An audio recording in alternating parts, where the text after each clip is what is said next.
Greetings to all my tech heads out there in the KevTechify Nation, and if you're new here, welcome. In this episode, we're going to look at internet-based connectivity options. We'll be discussing DSL technology, DSL connections, DSL and PPP, cable technology, optical fiber, wireless internet-based broadband, VPN technology, and finally, we're going to look at a broadband solution comparison. This episode is part of my series on enterprise networking, security, and automation. I'm Kevin here at KevTechify. Let's get this adventure started.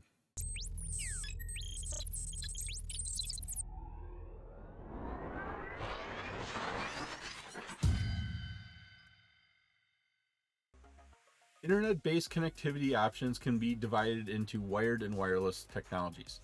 The wired options, you're going to use permanent cabling like copper wire, fiber wire to provide a consistent bandwidth, reduce error rates. These technologies are DSL, cable, optical fiber. Wireless options are typically less expensive to implement compared to other WAN connectivity options because they use radio waves. They don't have to have those physical wires, permanent cabling installed. Examples would be cellular technologies and satellite internet. Environmental factors, they can affect your wireless communications. The distance between your two wireless points, the more distance there is, there's probably going to be less throughput, higher error rates, so you're going to have to send that over.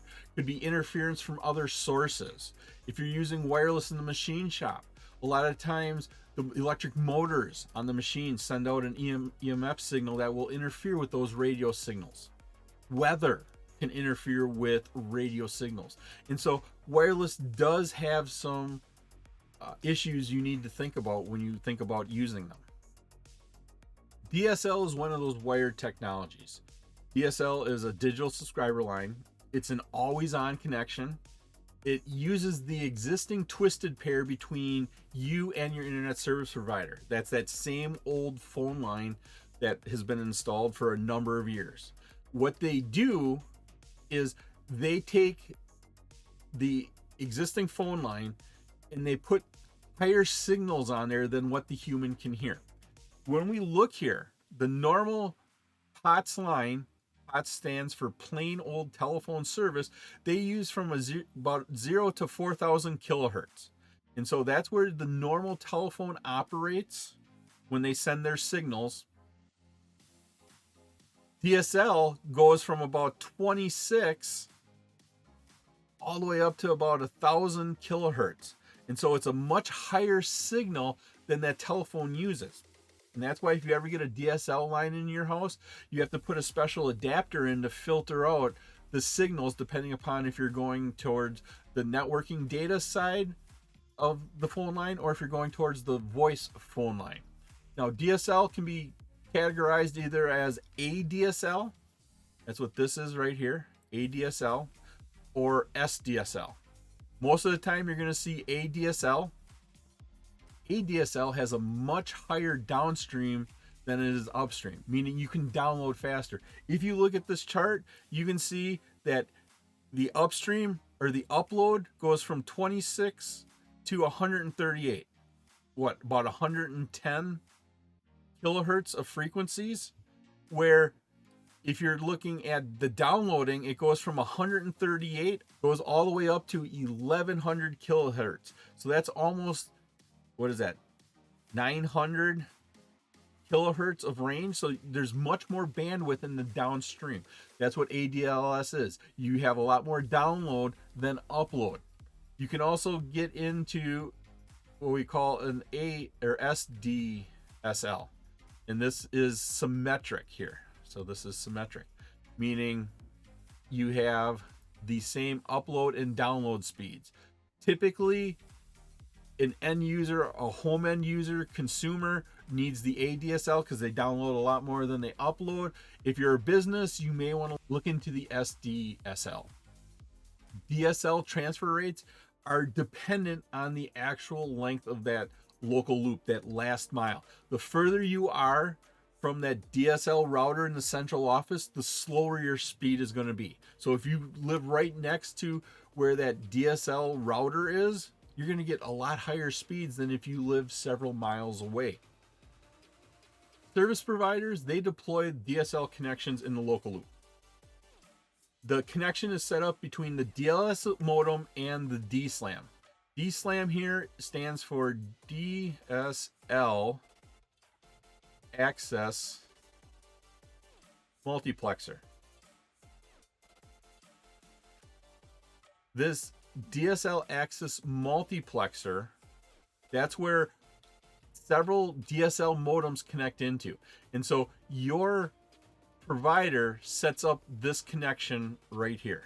Sets up this connection, the last mile connection into the DSL. This DSL modem changes the Ethernet signal from inside your house to a DSL signal. And so this modem converts between these two. Modems change signal types, and so from here we change from a DSL to Ethernet or Ethernet to DSL depending upon which way traffic is going. And once it gets transmitted into the DSL, it then gets delivered into our DSLAM, our DSL Access Multiplexer. This DSL is located in the central office of your provider, and it concentrates connections from multiple DSL users. And so in this DSLAM, you could have another user here. You could have user 2. You could have user 3 connected in here, all using DSL to connect in. The DSL. DSL is not a shared medium. And so this connection between you and your house through your modem, through that last local loop, all the way up to the DSLAM is not a shared connection. There'll be no other people using that bandwidth.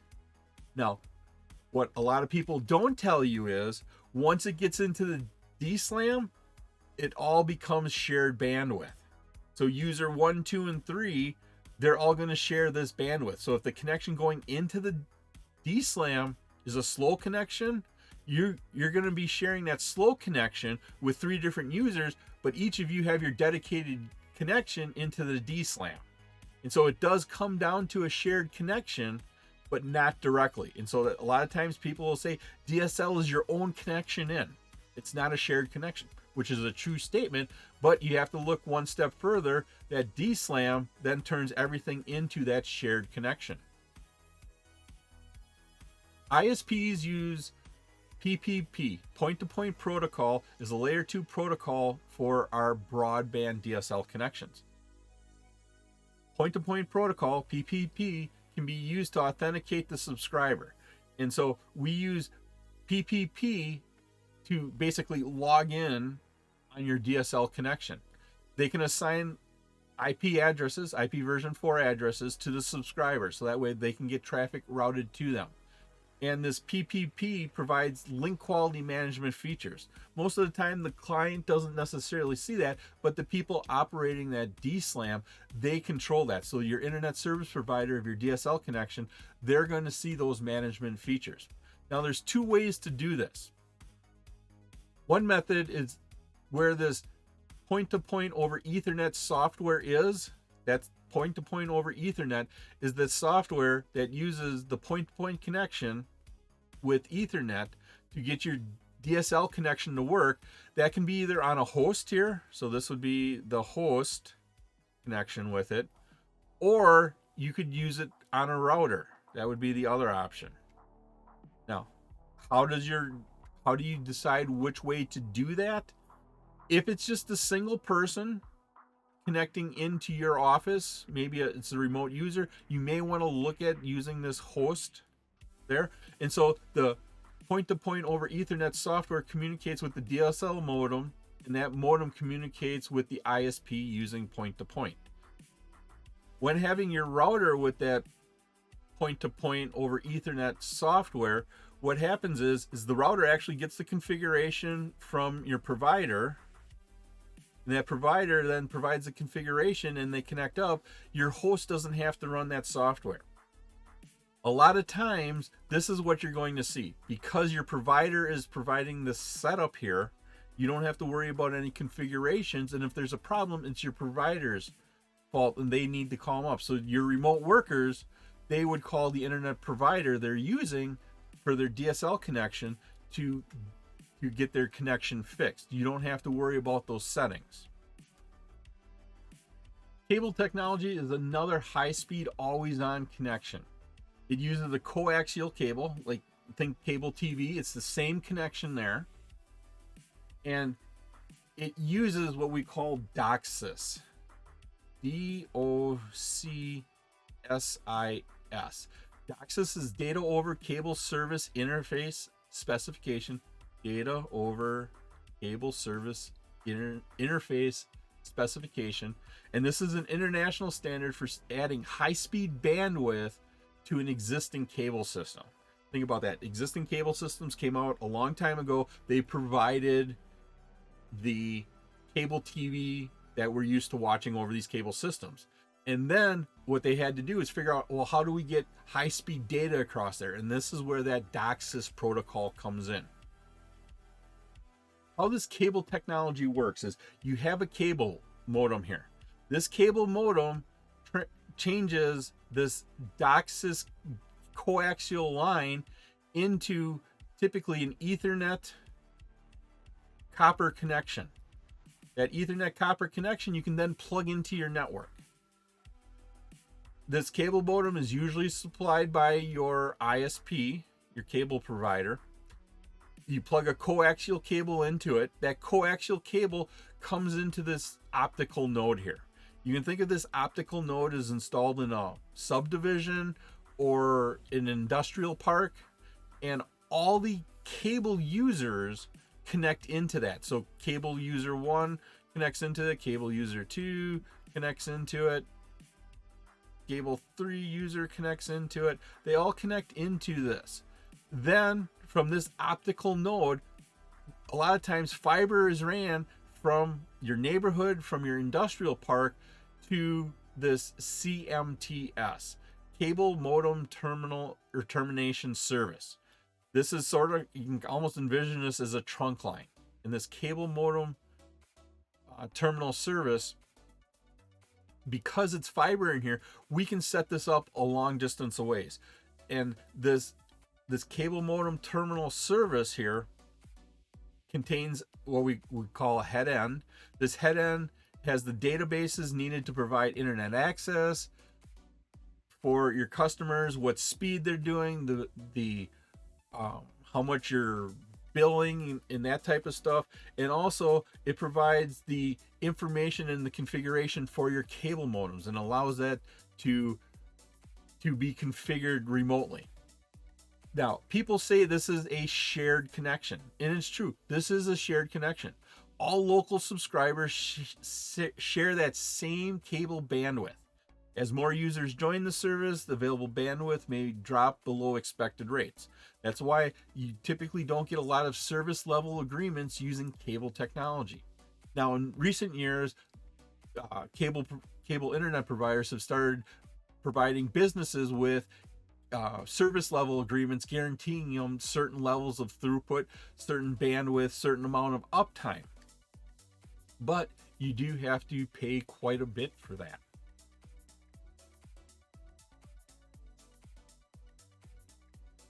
If you're liking this episode on internet-based connectivity options and you're getting value out of it, and depending upon what platform you're using, please click that like button, give a 5-star rating, subscribe to my channel, leave a comment. Doing this supports the channel, which in turn helps me bring you more great content. You can also visit my website at KevTechify.com for all of my details and how to get.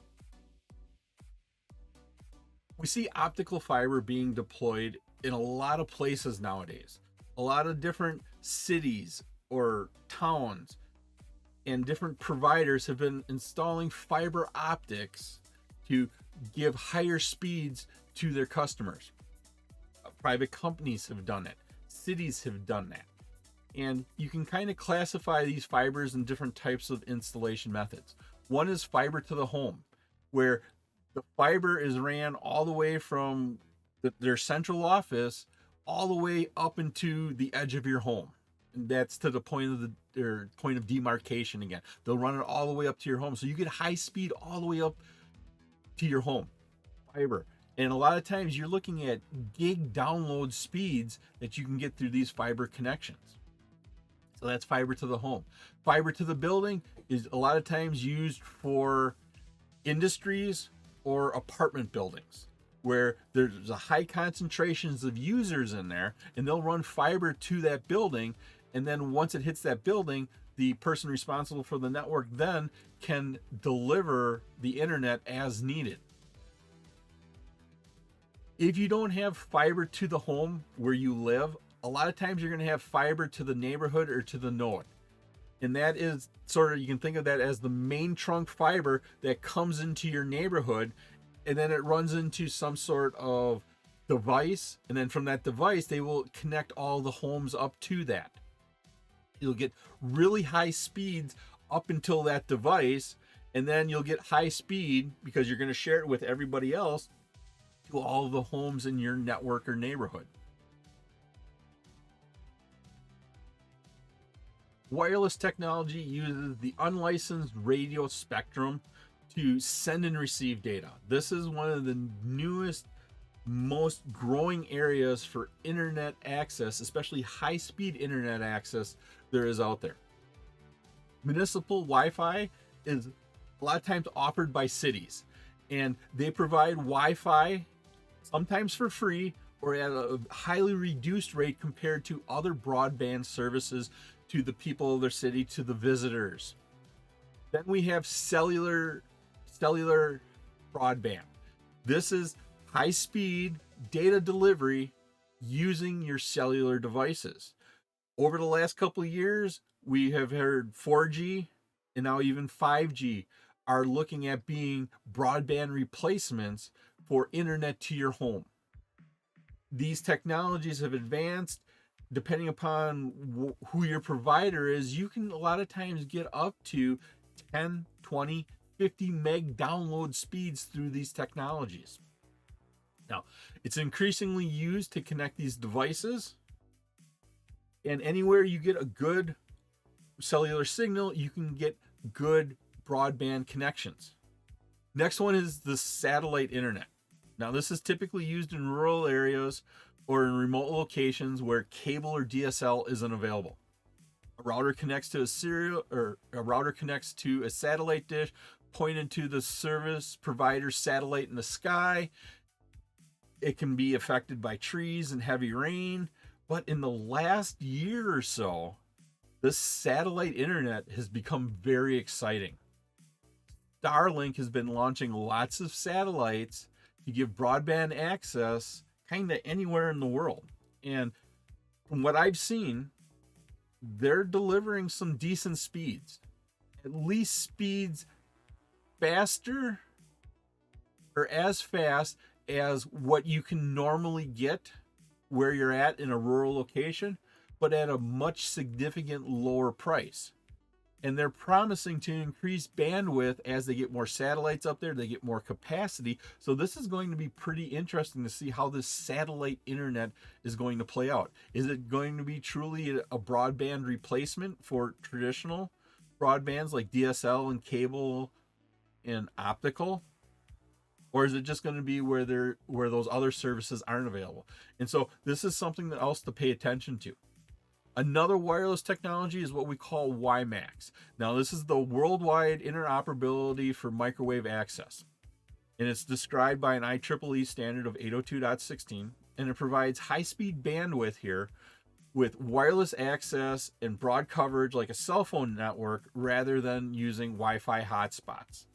And so this is a last mile delivery system where a provider would run some sort of hardwired copper fiber to a location to this WiMAX transmitter, and then they would transmit the signal out for the last couple of miles to be delivered to the customer. They don't have to run these wires to all these different customers. They could be spread out where it's not economically feasible to run fiber to the house or cable, but you get high speed bandwidth. And so WiMAX is definitely another interesting alternative to our broadband connectivity nowadays. As we look at our wide area networks, we also need to talk a little bit about VPN technologies. Now, VPNs can be used to address security concerns incurred while we have remote office workers using these publicly accessible broadband connections to access your resources on your company network. A VPN is a connection between two private networks that travel over a public network. A lot of times we call these tunnels. These tunnels are routed through the internet from a private network to another private network. A lot of times it's like from the company to a remote worker, from one company location to another company location. You want to encrypt the traffic between those two locations. Now, several benefits here of using a VPN is a cost saving. It eliminates expensive and dedicated WAN links and modem banks. A lot of times when companies had to have these remote workers connecting in, they used to have banks of modems. And people would dial into these banks of modems and make their connections. You don't have to have that anymore. You don't have to have these expensive wide area networks that we used to have. It has security, advanced encryption and authentication protocols, protect the data from unauthorized access. Corporations, they can add large amounts of capacity without adding significant infrastructure for scalability. And it's supported by broadband service providers such as DSL and cable. And a lot of times it's independent of those services. As long as they have an internet connection, they could connect their VPN from their device to your network as long as they had that internet connection. There are a couple ways you can commonly implement this. One is a site-to-site VPN, where you have two sites and that VPN is set up between your two edge devices. And that VPN automatically encrypts and decrypts data as it travels from one device to another, travels through that VPN tunnel. Your end users will never know it went through that VPN tunnel because the routers have taken care of it. You can have a remote access VPN, and your user is aware of this because they have to run a software that establishes that VPN connection, and that would allow them to connect into the network. It looks like they're right there directly connected into your network because of how that VPN technology works. There are different ways an organization can connect to an ISP. The choice depends on the needs and the budget of the organization. A lot of times what we see is the single homed one, where you have your client connected up to the ISP. You have one connection, you're connected to one ISP. This could be your home user. A lot of us at home, we have just one connection to one internet service provider, and that's all we have. If you're a smaller company with not a big budget, maybe this is your choice. Maybe your company doesn't rely a lot on internet connectivity, which is a rare company nowadays, but having that single homed ISP could be the solution for you. You could have a dual homed, where this dual homed, you have two connections to the same ISP. Now, what does that dual home give you? It gives you two links. It provides both redundancy, so if one of the links goes down, you still have another one up. It gives you load balancing, so you can load between these, and it gives you more bandwidth because you have two connections. You have twice the bandwidth to do that. So if you need a faster connection, getting two cable modems, getting two DSL lines might be a solution for you. The downfall here is, yes, you do get the redundancy. If one of your lines goes down, one of your modems goes down, you can still connect. But what if your ISP loses internet connectivity for some reason and it goes down? Can your company survive with that? Some companies, they can survive for 4, 6, 8 hours without an internet connection. Other companies, financial companies, hospitals, they can't survive with that. And so even a dual homed won't get them the solution they need. You could go with a multi-homed. Now with multi-home, you connect into multiple ISPs. You're the client and you have one connection to ISP1, you have a second connection to ISP2. You're going to have two separate contracts. You're going to have two separate devices. You're going to deal with two separate tech people when you go and you get your connections set up. When you have to troubleshoot something, you're going to have two different companies you have to deal with. The advantage here is you have redundancy. If one of the connections goes down, another one take over. You have more bandwidth because now you have two connections. You add up those two speeds and that's your total internet speed. You can load balance between them. And the other advantage compared to the dual to home is if one of your ISPs goes down, if ISP1 goes down, ISP2 will still have your connection. Now you're going to be limited to only the bandwidth from ISP2, but you are not down. You are still up. And then finally, we have the most redundant, the fastest, and of course the most expensive option here is the dual multi-homed, where we do multi-homed. You have ISP1 and ISP2, but then we have two connections, or you have multiple connections to each ISP. That gives you redundancy of connection level to each ISP. Also gives you connections where if one of your ISPs goes down, the other one is still there to take over it. Now, this is definitely the most resilient of the four options here. The client connects with multiple links, so you're going to need special hardware on your end. But it is definitely the most expensive. Each broadband solution has advantages and disadvantages. If there are multiple broadband solutions in your area, a cost versus benefit analysis should be performed. Now, if you only have one broadband solution provider in your area, well, you're kind of stuck into that. But if you live in an area where there's multiple of them, you can look and see what's the best ones for you. Looking at the speed, looking at the uptime, service level agreements, what the price is. Not all connections are created equal. They all have different factors. Cable modem. The bandwidth is shared by many users. Therefore, your upstream data rates are often slow during peak hours. They often oversell. If they have the ability to have a certain amount of bandwidth on that cable modem, they'll often sell more than what's available. They'll oversubscribe to it. DSL has limited bandwidth. That is distance sensitive, meaning the further you are away from that D-slam, the slower your connection is going to be. But once that connection hits the D-slam, you are having a shared connection there. Fiber to the home, it requires the fiber to be installed there, so not everybody can get that. Only certain cities, only certain companies provide something like that. You do get higher speeds with it. Cellular and mobile, with this option, coverage is often an issue. You got to make sure you have a good cell signal. But with the newer technologies, with 5G coming out, you could consider this as a broadband replacement.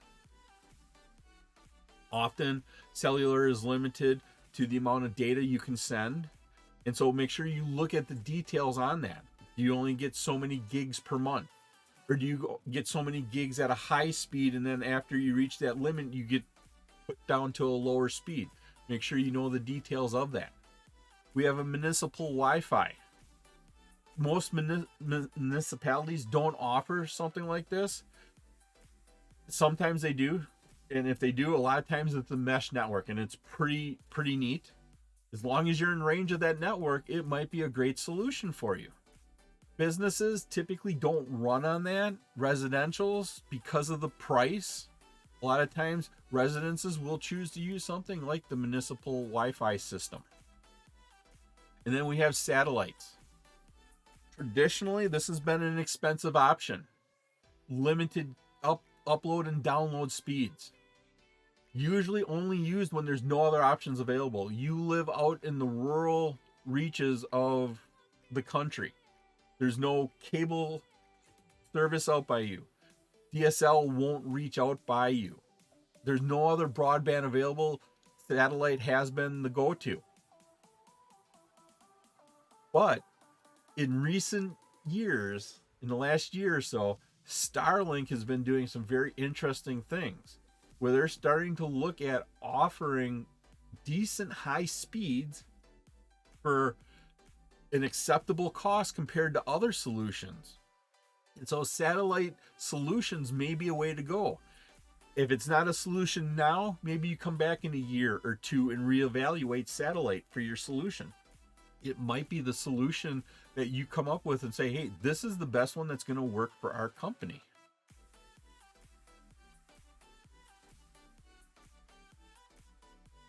It was my pleasure to provide you with this wonderful episode on internet-based connectivity options.